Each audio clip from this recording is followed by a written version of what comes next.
right, guys, here we go. Lesson 64. You should have your workbook out. You should have a pencil, and your workbook should be open to Lesson 64. Today, we're going to start by looking at the screen. On the screen, we have some multiplication problems. We know that it is multiplication because in connecting math, it has this line, curved line with an arrow at the end. That means you are multiplying. You are taking these two and you are multiplying to find the product of the two numbers. So let's look. 5 times 6 is 30. 5 times 7 equals 35. 5 times 8 equals good, 40. All right, now you try some in your workbook. You have part 1.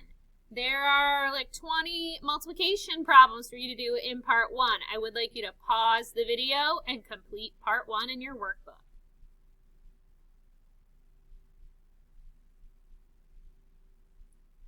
All right, guys, you should be done with part 1.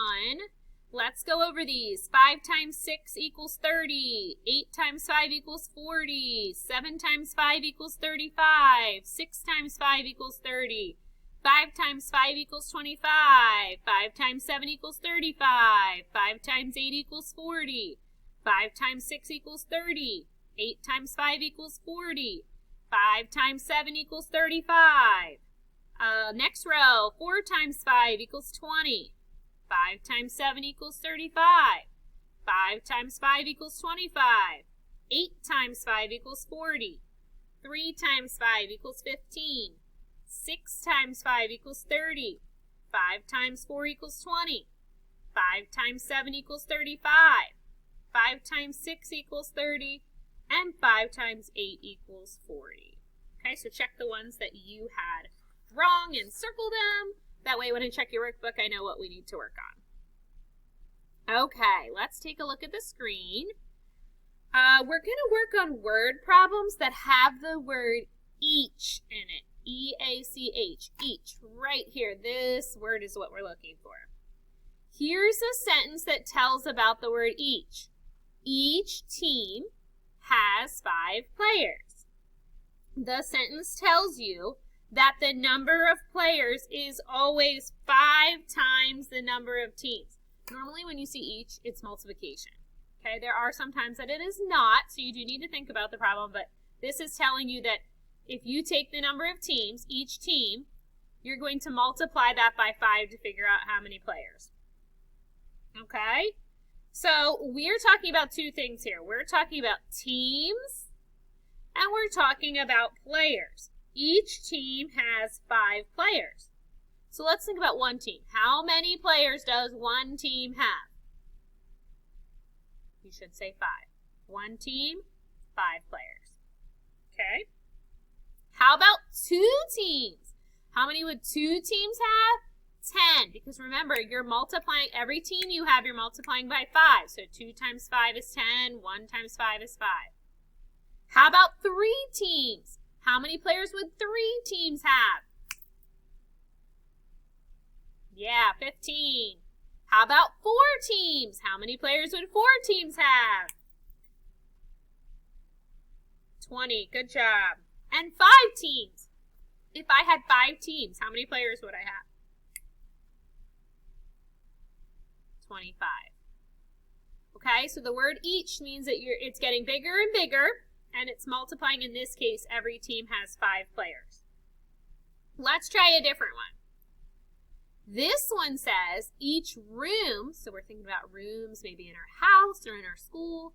Each room has 10 windows. That would definitely be our school, because if you have 10 windows in your room at home, I'm coming to live with you. Okay? So each room has 10 windows. We're talking about rooms and we're talking about windows. Each means every single one has how many windows? Right, so 1 room, 10 windows. How about 2 rooms? 20. 3 rooms, 30. Remember, you're multiplying each room by 10. 1 times 10 is 10. 2 times 10 is 20. 3 times 10 is 30. Okay, so we're going to start getting into word problems that involve the word each, which is typically multiplication. All right, let's look at our, I missed one.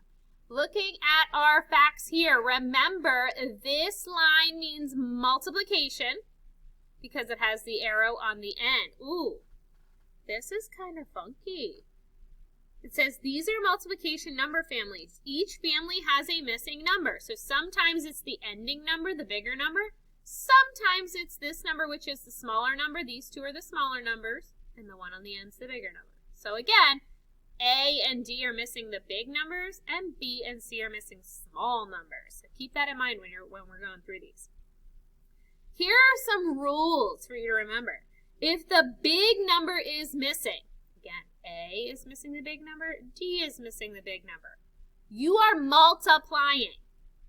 You should know right off the bat, if you're trying to find a big number, there are two math operations that make numbers bigger. What two math operations make numbers bigger? You should say addition, because when you add, something gets bigger. And multiplication, that even gets bigger. Okay, so addition and multiplication make something bigger. In this case, we're multiplying. So to get a big number, you are multiplying the two small numbers together. Okay, so if the big number is missing, you are multiplying. Look at C and B here. We're missing a small number. If you are missing a small number, okay, it says, is a small number or big number missing? Do you multiply or divide? If you are missing a small number, you are dividing. You are taking that total, you are dividing this number into it, and then you are finding the other small number. If you are missing a small number, you should think of math operations that make numbers smaller. What are the two math operations that make numbers smaller? Yeah, subtraction makes numbers smaller. Division makes numbers smaller. Okay, so if you're missing a small number, you're either subtracting or dividing. In this case, you're dividing. Okay?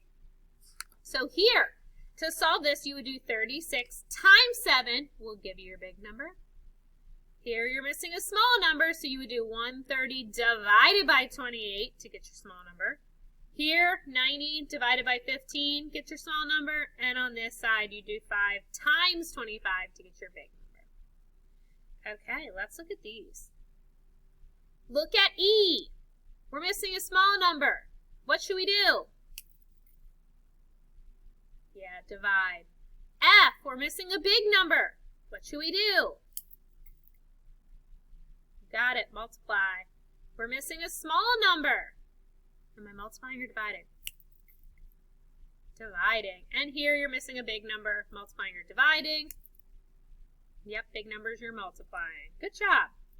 All right, workbook part 2. In workbook part 2, you have some fractions, and you are telling me which ones are greater than, less than, or equal to. So I want you to pause and do workbook part 2.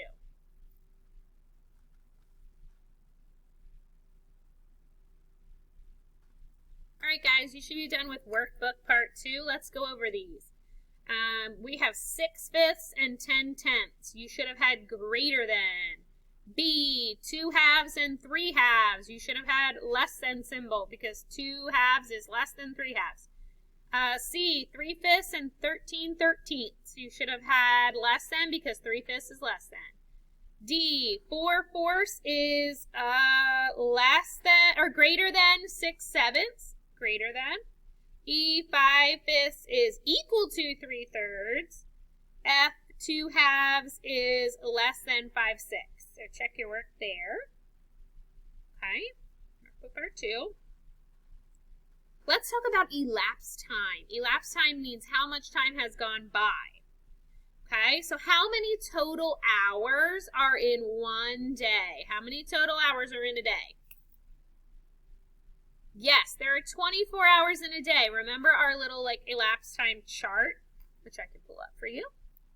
We have from midnight to noon is 12 hours, and then from noon again to midnight is 12 hours. So total, we have 24 hours, even though it's not called 20 o'clock or 18 o'clock. We use the numbers 1 through 12, and then repeat the numbers 1 through 12. AM is morning, PM p.m. is afternoon. All right, so let's talk about a clock. On a clock, do we have 12 numbers or 24? Yeah, you have 12 numbers because remember, we use 1 through 12. Okay, so how many times does the hour hand go around the clock to get to 24 hours? So think about it. One whole loop around is how many? We said 12. How many times would it have to go around to get to 24? Think about it. How many times? Yeah, 2 full rotations of hours around a clock would give you 24 hours or 1 day. Good job. All right, we're going to work a problem by adding on the timeline. So here we go. Frank started out at 10 a.m. I'm going to put my pointer on 10 a.m. Okay, here I am at 10 a.m.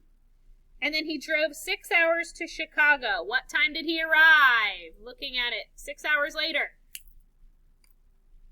1, 2, 3, 4, 5, 6. He would have been there at 4 p.m. Okay, so you're adding 6 and you're doing touch points. You're going to 1, 2, 3, 4, 5, 6. And then you're going to tell me what time it is. Okay, so what time did he arrive at Chicago? Yeah, 4 p.m. Good job. All right, guys, that's the lesson today. You should have textbook practice on Canvas, so head back to your template today and click on your textbook practice for lesson 64. Good job today, guys.